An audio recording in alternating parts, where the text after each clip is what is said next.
guys, welcome back to Juji Talks. So today my video is going to be Amazon FBA, obviously, the tools that you're going to need to go ahead and start this, just so you guys have more of an idea. Down below, I'm going to go ahead and link all of the links that I use for the products, as far as like the accessories that you need to start Amazon FBA. So more or less you guys can go ahead and get an idea of how much you are gonna spend out of pocket at first, just to go ahead and get some tools to help you out to make this process a lot easier. Believe me, some of these things are just gonna make your life very, very much easier. All right, so first off, I'm going to start off with the Amazon FBA, the Amazon seller account. I'm sorry, the Amazon seller account. Wow, I can't stop saying FBA. So the Amazon seller account, you can do the regular one or you can do the business one. I suggest just going straight for the business one, because the thing is, if you use the regular account that is free, then you get actually charged $1 extra for every every product that you sell. So with the Amazon seller account, it's $40. If you're gonna sell more than 40 items, I suggest that you just get the business account. Honestly, you're just gonna be saving a lot more money, because after your 40 products, you're gonna get charged again $1. If you do the regular non-paid Amazon seller account. So I definitely suggest that. That's kind of like, where you start after you're for sure you're gonna go get everything done. I mean, before I got my Amazon seller account, I went ahead and I got the tools that I needed, just so that I can be prepared and not pay $40 just for fun. And then I also paid the $40 once I was ready to go ahead and learn what was inside the Amazon seller account. Just kind of mess around with buttons, see what this does, see what this other thing does. There's also a bunch of videos Amazon goes ahead and gives you. It's called the Amazon Seller University. So it's amazing. Sorry, this video is going to be a little bit long, just because I want to be descriptive and I want you guys to understand what each tool does, some tips and tricks. Down the line, I'll go ahead and just do videos just on specific stuff that I think deserve a video, just so you guys can know. But these are just so you guys can go ahead and get started. So I'm gonna go ahead and, like I said, everything I'm talking about, there's gonna be a link down below. A printer, you definitely need a printer. You can get a label maker, but that's a lot more money. You can definitely do it with just a regular printer. Right now, I use an Epson WF7620. It's a higher end printer. I used to be a graphic designer, so I mean, I was not gonna buy a new printer for this. It's a great printer though. I love it. The ink lasts forever, and it's amazing. You don't need a specific laser or inkjet printer. Either one works. So if you already have a printer, perfect. So for those, printer is for shipping labels and the 30 up labels, which are like address labels. I'm gonna go ahead and show you guys what they look like. So this is the shipping one. Where's my camera? Oops. And then these are my 30 up labels. It's the Avery brand. You're gonna go ahead and get the link, like I said, down below. So basically these stickers, this is like how the paper looks like. Well, I mean, I used all of them on this page, but you go ahead and you just literally take it out and just tape it right on, which is great, honestly. I keep the rest of them, for example, when there's multiple UPC codes, or barcodes, I should say. For the barcodes, you wanna, when you go ahead and price your product with your particular name of your business, with these address stickers, you wanna cover every possible barcode that is on the product. So if a product has 5 barcodes, you want to go ahead and make sure that the UPC one, that they are all covered, and the only thing that is showing is your actual seller account label that you printed. And then as far as the shipping labels, those are the half-page labels. Honestly, you just print on them. Everything just works fine. You paste it on top and you drop it off at UPS, FedEx, or USPS.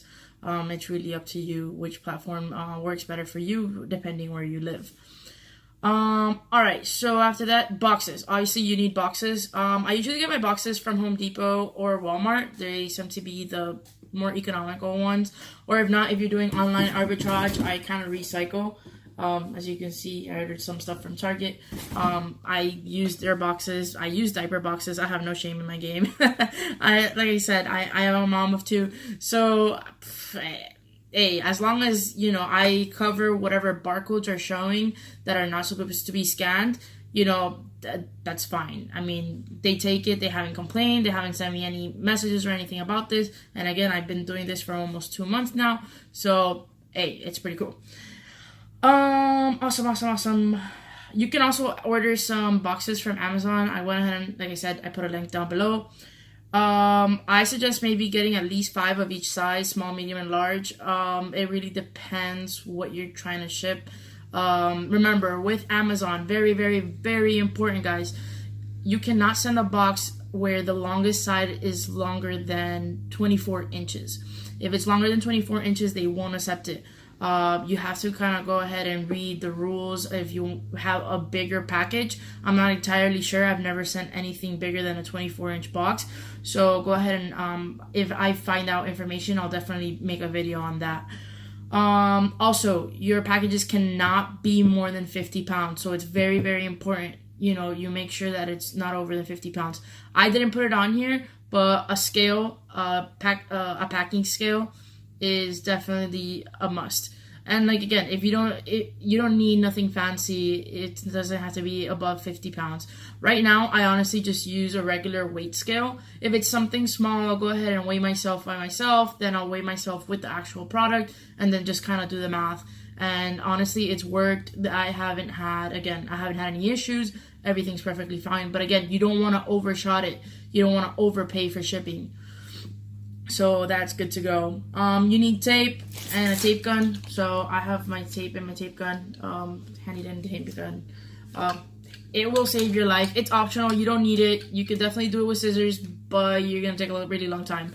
If you have multiple boxes, to go ahead and not only make the actual box but also tape it. But then again, if you already have a box from a different location, you just have to tape the top, which is really not a big deal. Scotty Peeler sticker removals. These little guys. So these little guys, I also put a link down below. They are very awesome at taking off stickers. You literally just kind of squeeze it in there and then just play around with it, and it peels off any stickers. So example, if you buy stuff like on clearance or at Ross, at Target, Marshalls or whatever, wherever you get your stuff, you kind of just peel it off. And honestly, it is better than using your fingers. Also, as far as like removing stuff, so sometimes you get stuff from Goodwill. I definitely do. I found a game for like $2 that was not even opened, and I totally like sent it out, and I was like, I'm making profit. So with that, I found out that acetone, like the nail polish remover, it works wonders. You just put it on there, just a little dab with a piece of cloth or just Bounty or whatever, and then just take it off. It's honestly very easy. If not, Goo Gone as well, if there's residue for of the stickers. And Magic Eraser has been a very good one to me as far as books. When I do books, the Magic Eraser is a magic. So also poly bags with warning print, very, very important, especially if you're sending like some sort of plush toy or something small that kind of can like get lost. These are my poly bags. They just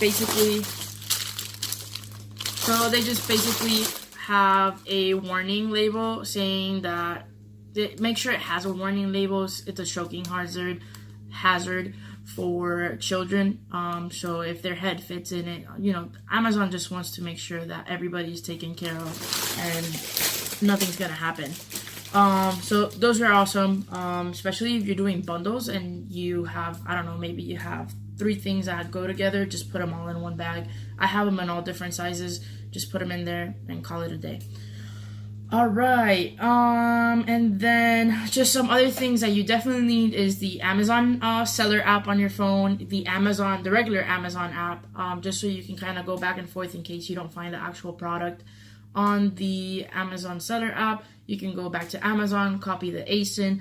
I'll explain that in a different video. I'll kind of give you a little description now, just so you have an idea. But every Amazon product has an ASIN number. That number is basically particular to the Amazon product on Amazon. So basically that's how you copy it from Amazon.com. You just go down, let's say you were looking at Barbies. You look at a Barbie, you go down, and then at the bottom you will find an ASIN number, otherwise called ASIN. Copy, paste, and look it up in the Amazon seller app, and you can find the product that you're trying to sell. Scoutly is what I use, as far as it's an app that basically lets you know whether it's a good product to sell or not. It's a little bit faster than the Amazon seller app. I use both. I can kind of compare and contrast. It also shows you the Keepa chart, the camel, and many other things that honestly, it helps you to determine whether or not the product that you're looking at is a good buy or not. Again, those are just things that I'll go more in specific in other videos. I just want to keep this one just relatively just to the tools that you need. Obviously, you need capital. Look, I'm not going to BS you. I'm not going to tell you, look, you can do it with $100. You honestly, I mean, you could technically, but just the app itself is $40. You need tape. So the tape itself, like if you just get this, like for example, I got this at Target for $10. So that's $10 in itself. That's already $50. The shipping, you just gotta take that in consideration with shipping. Depending where you live, it's a different rate, so I can't really tell you how that works. The labels, they're about $7 for 50, no, about 300 for the label, for the 30 up labels. So, and then the shipping labels also, you know, it just costs money. You get what I'm saying? So you want to at least have, I don't know, about $300 just in tools, more or less, depending if you have a printer, if you don't have a printer. I mean, it really all depends on what you already have, honestly. So other than that, motivation, guys. Honestly, motivation. Look, I'm gonna make another video about motivation and other stuff like that, but I just want to hit it. You guys have to change your mindset from listening to music and just, yeah, listen to music. I'm not saying just completely cut it out of your life, but in the morning is the best time to go ahead and change music and go into podcasts. I listen to like Fire Nation by John Lee Dumas. I listen to Gary Vee in the morning. I mean, these people are amazing. They give you great tips. Just they keep you motivated, and you relate to them, and you're like, yeah, and you're like, awesome. And it really keeps you going. All right. This is getting a little bit long, but I just want to close it off with, look, just keep the mentality that you already did it, and you're just kind of doing it again. Obviously, we didn't do it, but if you keep that positive mentality, you will make it happen. You will do it. Honestly, I did it for my first month. I made $1,000 in sales, not in profit, but in sales, which is amazing for just a beginner. You know what I'm saying? And then going back to your capital, look, I started with my credit cards. Whatever I had in my amount of credit cards is basically all the capital. I literally went like, I am gonna go and do it. You know, I'm gonna max out my credit cards and the money's gonna come back. I promise. As long as you do it right, you will get your money back. Again, and as far as ranks and stuff like that you need to know for Amazon, I'll go ahead and do that in other videos. And I'm sorry that I can't do a lot of videos at first. I am doing them every Wednesday. So next Wednesday, you'll see another new video. Follow me on Instagram, follow me on Snapchat, follow me on Facebook. Mainly on Instagram. So if I'll put tips and tricks there so you guys can get something while I get more videos out. Also, follow more people on Instagram. There is a huge society that are so helpful on the Amazon FBA, journey, I guess you could say. Look, they're awesome, they're amazing. People are so supportive. People just want to see you grow, and it's honestly like a very big happy family out there. Nobody really grudges on each other. We all learn from each other, mistakes, tips, and tricks. There is so much to learn, guys. Remember, I just want to keep it clear. Amazon FBA is a lot of work. Yes, it's passive income at the, once you're like, okay, I got this, but it is a lot of work, but again, it is amazing. I'm obsessed with my business. Like, I love it.